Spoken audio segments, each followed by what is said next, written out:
திருவள்ளுவரின் வழியில் வாழ்ந்து வாழ்வின் உன்னத நிலையினை அடைய திருக்குறளோடு நாம் என்னும் இந்த நிகழ்விலே இணைந்திருக்கின்ற உங்கள் அனைவருக்கும் முதற்கண் வணக்கம். குறள் எண் 587, அதிகாரம் ஒற்றாடல். ராமாயணத்திலே நடைபெற்ற ஒரு நிகழ்வு. இலங்கை மன்னர் ராவணனின் மகன்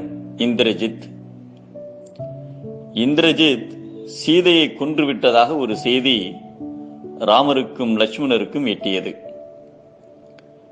இச்செய்தியை அறிந்தவுடன் மனதிலே கலக்கம் கொண்டு அச்செய்தி உண்மையாக இருக்குமா என்றும் இதனை எப்படி தெரிந்து கொள்வது என யோசித்தனர்.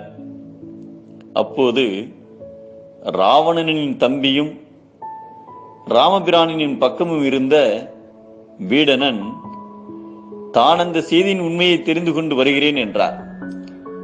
உடனே வீடணன் தனது உருவத்தினை மாற்றி ஒரு பெரிய வண்டினுடைய உருவத்தினை கொண்டு இலங்கையை அடைந்து அங்கே அசோகவனத்தில் சீதை இருப்பதை உறுதிப்படுத்திக் கொண்டார்.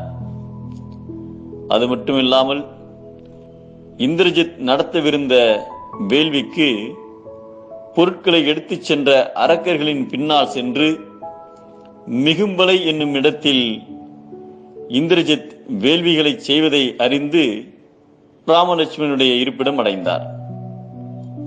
தான் சீதையை கண்டதையும் பின்னர் மிகும்பலையில் இந்திரஜித் செய்கின்ற வேள்வியினை தடுத்தால் மட்டுமே இந்திரஜித்தை வெல்ல முடியும் என்றும், இல்லையெனில் இந்திரஜித்தை யாராலும் வெல்ல முடியாத சக்தி பெறுவான் எனவும் தெளிவாக கூறினார். ஒரு செயலின் உண்மைத்தன்மையை அறிந்து கொள்ளும் திறன் படைத்தவராய், தான் அறிந்தவற்றை எவ்வித சந்தேகமும் இல்லாமல் துணிவோடு சொல்பவரே சிறந்த ஒற்றன் என்பதை மறைந்தவை கேட்கவற்றாகி அறிந்தவை ஐயப்பாடில்லதே ஒற்று என்கிறார் நம் தெய்வ புலவர் திருவள்ளுவர். கற்றால் உண்மையை அறியலாம், ஒற்றால் உண்மையை தெளியலாம்.